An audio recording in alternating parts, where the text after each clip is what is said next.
बिस्मिल्लाहिर्रहमानिर्रहीम। अस्सलाम वालेकुम नाज़रीन,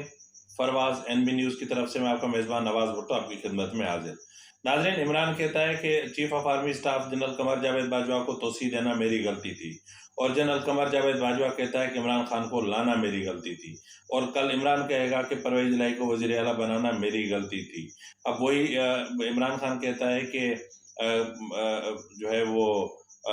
जस्टिस काजी फ़ाइज़ ईसा के खिलाफ रेफरेंस मेरी गलती थी। Chief election commissioner Sikandar Sultan को लाना मेरी गलती थी।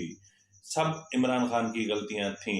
मतलब इसका सीधा सीधा ये हुआ कि इमरान खान को हुकूमत करना नहीं आया, तो इसलिए इमरान खान को एक सियासतदान बनना चाहिए। ये मैंने इससे पहले वाले व्लॉग में भी कहा, इस पर थोड़ा सा खुल के बात करते हैं। इसके अलावा नाज़रीन, हम बात करेंगे कि हुकूमत और पीटीआई के दरमियान जो मुज़ाकरात, खुफिया मुज़ाकरात या पसे पर्दा जो मुज़ाकरात का सिलसिला चल रहा था, वो डेडलॉक का शिकार हो चुका है। अब उस पर आगे कोई उम्मीद नज़र नहीं आ रही कि ये मुज़ाकरात एक बार फिर शुरू हो सकते हैं। नाज़रीन, आसिफ अली ज़रदारी ने चौधरी शुजात हुसैन से तफसीली मुलाकात की है, और उस मुलाकात में इंतहाई अहम उमूर पर बातचीत की गई है। यानी आसिफ अली ज़रदारी को जो पंजाब हुकूमत की तब्दीली के हवाले से टास्क मिला था, उस टास्क को पूरा करने के लिए आसिफ ज़रदारी मुकम्मल तौर पर सरगर्म हो गए हैं। और इसके अलावा chief of army staff general Asim Munir ने आज इंतहाई हैरानकुन बातें की हैं, और एक चीफ ऑफ आर्मी स्टाफ को यानी एक इदारे के सरबराह को ऐसी ही बातें करनी चाहिए, और उनको एक इदारे का सरबराह या मुलाजिम मतलब तस्वुर किया जाना चाहिए। ऐसा नहीं होना चाहिए कि अगर आप एक इदारे के सरबराह हैं तो फिर आप सब कुछ आप ही हैं, और पावर का जो मरकज़ है वो भी आप ही हैं। तो इसके अलावा नाज़रीन, हम दीगर उमूर पर भी बात करेंगे। तो सबसे पहले हम बात करते हैं कि जिस तरह इमरान खान कहता है कि ये भी मेरी गलती थी, वो भी मेरी गलती थी, इसको ये लगाना मेरी गलती थी। तो मतलब एक वज़ीर आज़म जो वज़ारत उज़्मा पे फायज़ होता है, तो उसको हर चीज़ का पता होना चाहिए, क्योंकि इंटेलिजेंस ब्यूरो की रिपोर्ट्स उसके पास होती हैं, और आईएसआई की रिपोर्ट्स ज़्यादातर उसके पास होती हैं। और उसके अलावा एक जब वज़ीर आज़म होता है तो उसका लिंक बनता है, एक ताल्लुक़ बनता है इदारों के साथ, और इदारों के अंदर क्या चल रहा है, क्योंकि वज़ीर आज़म एक ज़ाहिर एक चीफ एग्जीक्यूटिव है एक स्टेट का, तो उसको पता होना चाहिए कि इदारों में क्या हो रहा है और किस जगह पे क्या हो रहा है और कौन क्या कर रहा है। लेकिन बदकिस्मती हमारी ये है कि हमारा वज़ीर आज़म कहता है कि मैंने जो है वो सुबह टीवी पे देखा कि डॉलर की प्राइस ये हो गई, और मैंने टीवी पे देखा कि करेंसी हमारी इतनी डिवैल्यू हो गई, मैंने करेंसी पे देखा, अब टीवी पे देखा कि महंगाई की शरह इतनी बढ़ गई। तो ये एक वज़ीर आज़म का जो है वो स्टेटमेंट नहीं है। ये यूँ समझ लें कि एक ऐसे इंसान का स्टेटमेंट है जिसको मतलब मैं वो अल्फाज इस्तेमाल नहीं करना चाहता कि ये पाकिस्तान की बदतरीन गलतियों में से एक गलती तस्वुर की जाएगी तारीख में, कि इमरान खान जैसा शख्स भी इस मुल्क का वज़ीर आज़म था। मुझे ये पता ही नहीं था कि किस तरह मेरे से धोखे दिए गए, झूठ बोले गए। मैं आपको यकीन दिला रहा हूँ कि मुझे न्यूज के ऊपर पता चला रुपया गिरा। ये कह रहे हैं आप स्टेट बैंक ने गिराया डॉलर। मुझे तो नहीं पता था। पाकिस्तान बना है तो इसकी आबादी 40 करोड़ थी, आज 22 करोड़ रुपए हमारे दौर में 1 किलो आटा था, आज वो कराची के अंदर 100 रुपए लीटर से ऊपर चला गया। On the border in Japan, they had joint industries. इंशाल्लाह लोड शेडिंग का हम पूरा प्रोग्राम लेके आ रहे हैं। तो नाज़रीन, ये मैं इसलिए अल्फाज इस्तेमाल कर रहा हूँ कि अभी वो वक्त आया नहीं है, क्योंकि अभी प्रोजेक्ट इमरान जो है वो उसके ऑपरेटर्स चेंज हुए हैं, लेकिन उसके हैंडलर्स अब भी बाकी हैं, और प्रोजेक्ट इमरान अभी तक मुकम्मल तौर पर वाइंड अप नहीं हुआ है। अगर हम इन चीज़ों को देखते हैं और इस प्रोजेक्ट इमरान की नाकामी, मतलब जिस तरह तस्वुर किया जा रहा है कि प्रोजेक्ट इमरान नाकाम हो चुका है, तो प्रोजेक्ट इमरान शायद नाकाम अभी तक नहीं हुआ है, शायद अभी तक उसकी आखिरी सांसें चल रही हैं। और हम कहते हैं कि प्रोजेक्ट इमरान जिस तरह उसके ऑपरेटर्स चेंज हुए हैं, इस तरह उनके हैंडलर्स को भी कानून की गिरफ्त में लाया जाना चाहिए, या और कुछ नहीं तो जो उनके हैंडलर्स हैं उनको उनकी अकाउंटेबिलिटी होनी चाहिए, उनका एहतसाब होना चाहिए, उनका मुहासबा होना चाहिए, ताकि आइंदा कोई भी इदारा अपनी आइनी हुदूद या आइनी लिमिट्स जो हैं उनको क्रॉस ना करे। और एक इदारा यानी जिस तरह आईएसआई है, आईएसआई को एक इदारे के तौर पर रहना चाहिए, उसको वो हुकूमत को आउटपुट दे सके, हुकूमत को अपनी तजावीज़ दे सके।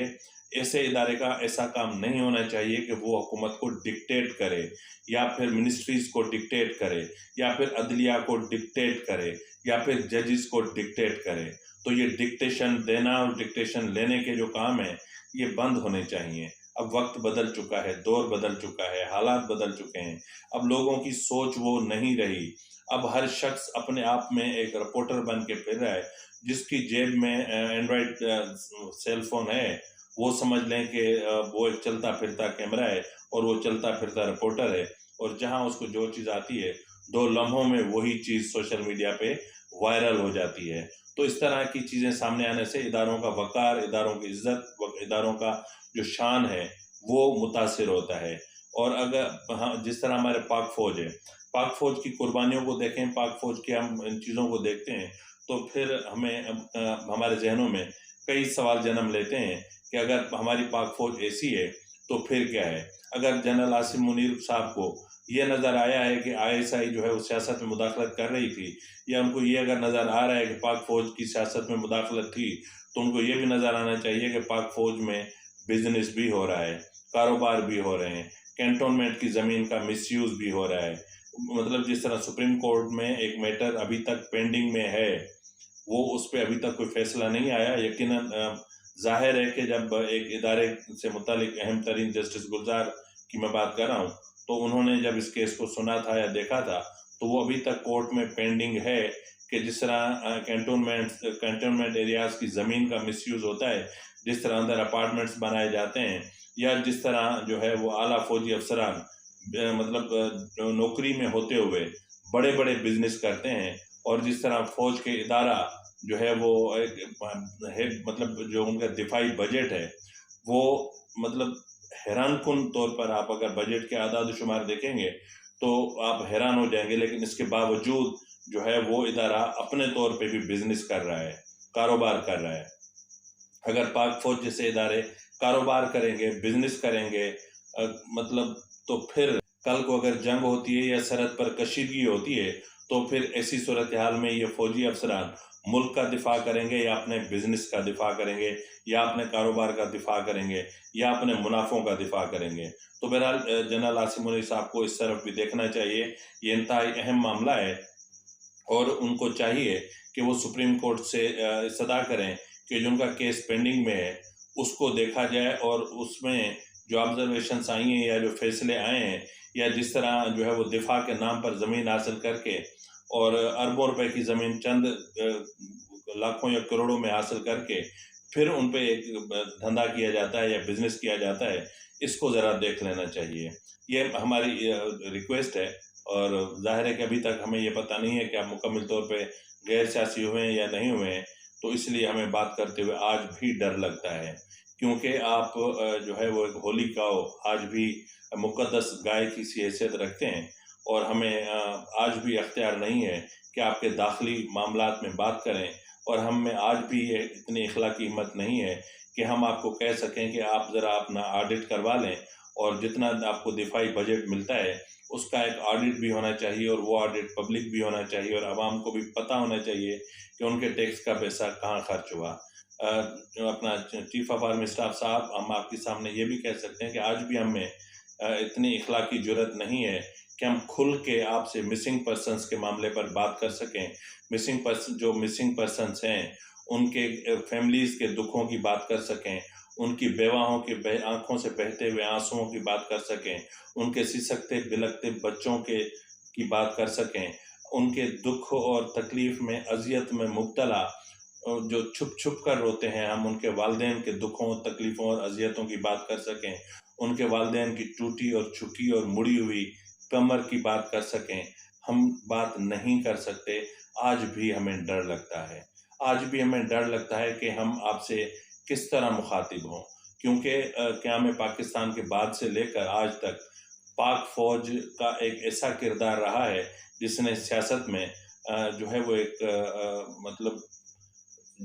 जब वज़राए आज़म को उठा कर के जेलों में बंद कर दिया जाए, जब लोगों को टिकटिकियों पे खड़ा करके उनको कोड़े मारे जाएं, और जब लोगों को जो है वो अदालतों को बोलकर सज़ाए मौत दिलवाई जाए और फिर जो है वो एक टेररिस्ट ऑर्गेनाइजेशंस के साथ गठजोड़ के ज़रिए मतलब आप जो है वो सियासत में उनको खलतमल करने की कोशिश की जाए, तो चीफ साहब हमें इन अमूर पर भी बात करते हुए डर लगता है। हमें डर लगता है इसलिए कि हमें डर लगता है संगीनों से, हमें डर लगता है बंदूकों से, हमें डर लगता है बंदूक की गोली से, हमें डर लगता है बंदूक की जब फायर होता है तो कहीं हमारे बच्चे चीख के उठ ना जाए। आज भी हमें डर लगता है। तो अगर आप मतलब आप जिस तरह आपकी तारीफ हो रही है या जो आपका प्रोफाइल है उसको अगर देखें तो फिर थोड़ा सा हिम्मत हम भी करके आपकी खिदमत में ये अर्ज़ कर रहे हैं कि आप अपने आईनी जो आपकी हुदूद व क़ुयूद हैं उसको देखें और उसमें रहें, ताकि एक इदारा जो आवाम की दिफा के लिए बना है और वो इदारा जो आवाम की हिफाजत के लिए बना है और वो इदारा अपना आईनी किरदार अदा कर सके। तो नाज़रीन, आज जिस तरह मैंने बात की थी शुरू में कि आसिफ अली जरदारी की चौधरी शुजात साहब से तफसीली मुलाकात हुई है और इस मुलाकात से पहले आसिफ जरदारी की नवाज शरीफ और मौलाना फजल रहमान से टेलीफोनिक कन्वर्सेशन हुई। टेलीफोनिक रब्तों के बाद उसके बाद फिर आसिफ जरदारी ने चौधरी शुजात से बात की और इस हवाले से जो है वो चौधरी अकरम जो है, या नाम मेरे जहन पे नहीं आ रहा, उनको जो है वो ख़ुसूसी तौर पर टास्क दिया गया है कि काफ लीग के जो नाराज़ अरकान जिनसे खुफिया राब्ते हैं उन राब्तों को ज़रा बेपर्दा किया जाए, उनको खोला जाए और उन लोगों को मंजर आम पे ले आया जाए, ताकि जो है वो जो नंबर गेम है उसका क्लियर पता चल सके, ताकि फिर तहरीक अदम एतमाद लाने में आसानी हो सके। तो नाज़रीन, आज की इस मुलाकात में इस बात पर भी जो है वो गौर किया गया कि क्या चौधरी परवेज़ इलाही को वज़ारत आला पर कंटिन्यू रखा जा सकता है या नहीं। तो फिर उस पर चौधरी शुजात को नवाज शरीफ, मौलाना फजल रहमान और जो दीगर इत्तेहादी जमातें हैं उनका आउटपुट उनको दिया गया। उनको बताया गया कि वो नहीं चाहते कि एक ऐसा शख्स जो नाकाबिल भरोसा हो उसको हम वज़ारत आला का मनसब दे दें। जिस तरह आज इमरान खान के साथ जो कुछ हो रहा है, कल को ये तारीख हमारे साथ भी दोहराई जा सकती है। तो ऐसे शख्स को जो मिसट्रस्ट करता हो और ऐसे शख्स जो वादा करके मुकर जाता हो, ऐसे शख्स पे ट्रस्ट करना मुमकिन नहीं है, बहुत मुश्किल काम है। तो नाज़रीन, चौधरी शुजात ने भी इनसे इत्तफाक किया है। इब्तदाई तौर पर ये इतलात मिली हैं कि उन्होंने भी इत्तफाक किया है और ये भी इतलात मौसूल हो रही हैं कि जो नया वज़ीर आला आएगा वो या तो काफ लीग ही में से आएगा या फिर पीपल्स पार्टी में से आएगा। ताहम एक इम्कान ये भी पाया जाता है, यानी आसिफ जरदारी की एक राय है कि वज़ीर आला हमजा शहबाज को होना चाहिए। अब देखना ये है कि जो है वज़ारत आला की हुमा किसके सर पे बैठती है। नाज़रीन, जिस तरह मैंने कहा कि आज इस्लाम अपना जो है वो GHQ में एक शॉर्ट कोर्स होता है, उसके जो शुरका थे उनके साथ चीफ ऑफ आर्मी स्टाफ ने एक खुली डुली सी बैठक की। ये बैठक कोई लंबी चौड़ी तो नहीं थी, लेकिन जो भी थी अच्छी खासी बैठक थी और उस बैठक में आज इंतहाई अहम उमूर पर बातचीत की गई है। और जिस तरह मैंने पहले वाले व्लॉग में भी कहा कि ISPR की तश्कील नो की जा रही है, इसी तरह आज चीफ ऑफ आर्मी स्टाफ ने अपनी वाज़ेह पॉलिसी दी। वाज़ेह पॉलिसी ये दी कि जो ISPR होगा वो गैर ज़रूरी इन्फॉर्मेशन, जिस तरह पहले थोड़ी सी बात जो थी होती थी वो अपना ट्वीट के ज़रिए बता दी जाती थी, यहाँ तक कि जो इंटरनल ट्रांसफ़र पोस्टिंग्स होती थी वो भी बता दी जाती थी। अब ऐसा कुछ भी नहीं होगा और ट्वीट का इस्तेमाल कम से कम किया जाएगा और जो इन्फॉर्मेशन सिर्फ आवाम तक पहुँचाने और आवाम के मुफाद के लिए होगी, सिर्फ वही इन्फॉर्मेशन आवाम से शेयर की जाएगी। बाकी जो इंटरनल मामलात हैं आर्मी के अपने, वो मतलब पब्लिक नहीं किए जाएंगे। और ये भी उसमें तय किया गया कि जो DG ISPR होगा वो सहाफ़ियों से और जो बीट रिपोर्टर्स होते हैं उनसे या फिर एंकर पर्सन से जो एक रिलेशनशिप बढ़ाने के लिए जो बैठकें होती थी, चाय के दौर चलते थे, खाने के दौर चलते थे, अब ऐसे तमाम सिलसिले बंद होने चाहिए अब ऐसा कुछ भी नहीं होगा। और जो DG ISPR होगा वो सिर्फ वही करेगा जो इदारे की तरफ से उनको कहा जाएगा। यानी इस वक्त सबसे पहले इदारे की, मैं तो इस वक्त ये समझ रहा हूँ, जो मुझे महसूस हो रहा है कि जैसे पाक फ़ौज की तश्कील नो की जा रही है। यानी ऐसा मुझे महसूस हो रहा है जैसे पाक फ़ौज को एक नई शनाख्त देने की कोशिश की जा रही है। यानी chief of army staff general Asim Munir साहब पाक फौज को एक नया जाविया देने की कोशिश कर रहे हैं, और ऐसा होना भी चाहिए, क्योंकि एक ही जो है ना, हम गाना सुन सुन के हमारे कान पक गए हैं। अब पाक फौज में कुछ डिफरेंट होना चाहिए, पाक फौज को जदीद खतूत पे उस्तवार होना चाहिए, पाक फौज को जो है वो उनमें जो इस्लाहात हैं वो लाई जानी चाहिए, पाक फौज को उसके आईनी दायरे में रहने की आदत जो है वो डाली जानी चाहिए। और जिस तरह आज चीफ ऑफ आर्मी स्टाफ ने जो शुरा से बातचीत करते हुए कहा कि फ़ौज आइन के मुतय्यन करदा जो दायरा कार होगा उसके अंदर रहकर काम करेगी, यानी उसमें clear cut chief of army staff ने कहा कि जो पाक फौज होगी या जो ISI होगी वो हुकूमत को डिक्टेट नहीं करेगी, और हुकूमत अगर उनसे कोई आउटपुट मांगे तो उनको रिकमेंडेशंस फराहम की जा सकती हैं, डिक्टेशंस नहीं। यानी पहले जिस तरह आर्मी के एक मेजर की बात को भी जो है वो समझ लें कि अब उतरा हुआ सहीफा तस्वुर किया जाता था, अब इस तरह नहीं होगा। अब अगर गवर्नमेंट को ज़रूरत पड़े, गवर्नमेंट मांगे तो आउटपुट दिया जाएगा। अगर गवर्नमेंट को पाक फौज की ज़रूरत हो और हुकूमत मांगे तो ये वहाँ पहुँचना हमारी पहली जिम्मेदारी होगी, और जो मुश्किलें तक या जो आफात या कुछ भी ऐसी आती हैं उसमें पाक फौज अपना भरपूर किरदार अदा करेगी, और अपना जो पाक फौज का दिफाई निज़ाम है उसको मज़ीद मुस्तहकम और मजबूत करने पर भी बातचीत हुई है। नाज़रीन, आज जो है वो ये भी बात हुई कि मतलब पूछा गया चीफ ऑफ आर्मी स्टाफ से कि जिस तरह सुप्रीम कोर्ट में होता है कि एक लिस्ट बनी हुई होती है और पहले ही पता होता है कि मोस्ट सीनियर जज कौन सा है और कब किस तारीख को कौन सा जज रिटायर होगा और नया चीफ जस्टिस कौन होगा, तो क्या इसी तरह का निज़ाम पाक फौज के अंदर नहीं हो सकता कि एज पर सीनियरिटी लिस्ट जो भी शख्स हो वो ऑटोमेटिकली अपना चीफ ऑफ आर्मी स्टाफ बन जाए, भले भी 2 दिनों के लिए बने, लेकिन उसको टर्न मिलना चाहिए, एज पर सीनियरिटी लिस्ट उसको आगे आना चाहिए, और ये जो सिलसिले हैं ये ख़त्म होने चाहिए। तो नाज़रीन, चीफ ऑफ आर्मी स्टाफ ने उसके जवाब में कहा कि अगर हुकूमत ये बेहतर समझती है तो हुकूमत को कर लेना चाहिए, कानून साजी का अख्तियार हुकूमत के पास है, हमारे पास नहीं है, और इस हवाले से ये मामला कानून साजी के ज़रिए ही हल हो सकता है। जहाँ इस मामले पर कानून साजी पर बात हुई, वहाँ जो चीफ ऑफ आर्मी स्टाफ की एक्सटेंशन के मामले पर भी बात हुई कि उनको उस जो सुप्रीम कोर्ट के रोशनी में जो पार्लियामेंट ने जो एक्सटेंशन का मामला जो उठाया था उस एक्सटेंशन को भी जो है वो रिवर्स किया जाना चाहिए, तो उस पर भी उन्होंने यही कहा कि यही बेहतर है, और हुकूमत को जो बेहतर समझे हुकूमत, और हुकूमत को जो बेहतर समझ में आए वो करना चाहे तो कर ले, हमें कोई एतराज़ नहीं है। हम अपनी आइनी हदूद को समझते हैं, हम आइन को समझते हैं, और हमें पता है कि हमारे आइन ने कहाँ कहाँ हमारे लिए जो रेड लाइन्स रखी हुई हैं और हमारा दायरा कहाँ तक महदूद है, और हमें क्या काम करना है, और हमारी ज़िम्मेदारियाँ क्या हैं, और हमारी ड्यूटी क्या है। हम सिर्फ अपना फ़र्ज़ अदा करेंगे, हम अपनी ड्यूटी करेंगे, और इस ड्यूटी में इस वतन अज़ीज़ का दिफा हमारे लिए सबसे पहली तरजीह है और हमेशा रहेगी। और उन्होंने जो है वो और भी दीगर इश्यूज़ बहुत सारे हैं जिन पर उन्होंने बात की। ताहम नाज़रीन, इस वक्त हम इस हटकर अगर बात करें तो आपको पता होगा कि सदर मुमलकत और इसाक डार के दरमियान, यानी PTI और हुकूमत के दरमियान मुज़ाकरात का एक सिलसिला मुख्तसर मुद्दत के लिए शुरू हुआ था, और इस हवाले से 2-3 मुलाकातें भी हुई। ताहम जो है वो इस वक्त वो जो मामलात हैं वो डेडलॉक का शिकार हैं, और हुकूमत ने मुज़ाकरात का सिलसिला बंद कर दिया है। यानी सदर आरिफ अलवी साहब तो तैयार बैठे हैं, वो तो आपको पता है कि वो अपनी आइनी हदूद पार कर चुके हैं, और इस वक्त उनके ख़िलाफ़ मुआवजे की जो कार्रवाई जो है ना हो जानी चाहिए, इम्पीचमेंट उनकी हो जानी चाहिए, क्योंकि उन्होंने एक मुंतखब हुकूमत को गिराने की कोशिश की, साजिश की। लेकिन इस वक्त जो कुछ हो रहा है ये आइन के हदूद में आता है कि हुकूमत और अपोजिशन के दरमियान, या एक ऐसी अपोजिशन जो पार्लियामेंट में नहीं है लेकिन ज़ाहिर है कि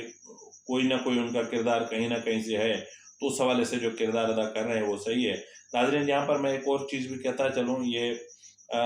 जो है वो जब chief of army staff general Asim Munir साहब ने कमान संभाल ली, तो उसके बाद वो जब सदर मुमलकत से मिलने के लिए गए थे तो मतलब हैरत की बात होती है कि क्या कोई सदर मुमलकत इस हद तक छोटा भी हो सकता है, या इस हद तक उनकी सोच महदूद और मतलब वो हो सकती है। ये हैरत की बात है कि जब उनसे मुलाकात हो रही थी तो उन्होंने जो है वो चीफ ऑफ आर्मी स्टाफ से कहा कि मैं आपकी इमरान खान से बात करवा देता हूँ फ़ोन पे, और आप उनकी इयादत भी कर लें, और उनसे मुख्तलिफ सियासी उमूर पर वो आपसे बात करना चाहते हैं। तो यहाँ खुशी की बात यह है कि चीफ ऑफ आर्मी स्टाफ ने दो टोक अल्फाज में कहा कि जब पाक फ़ौज का सियासत से किरदार ही ख़त्म हो चुका, तो फिर किसी से बात करने या न करने से हासिल क्या होना है। तो आप रहने दें, जहाँ जब ज़रूरत होगी तो हम खुद बात कर लेंगे। तो नाज़रीन, इस हद तक भी यहाँ पर भी सदर मुमलकत साहब ने जो है वो डंडी मारने की कोशिश की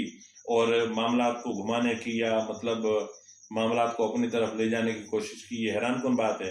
कि सदर मुमलकत को ऐसा नहीं करना चाहिए। उसको अपना ज़ाहिर है वो सुप्रीम कमांडर हैं, और सुप्रीम कमांडर को इतनी छोटी बात नहीं करनी चाहिए थी। तो बहरहाल उसने बात कर ली और उसका उनको जवाब भी मिल गया, और मेरे ख्याल में आइंदा अगर ऐसा कुछ हुआ तो वो ऐसी कोशिश नहीं करेंगे और ना ही करनी चाहिए। तो नाज़रीन, इसी के साथ ही अपने मेज़बान नवाज़ भुट्टो को इजाज़त दीजिए। अल्लाह हाफ़िज़।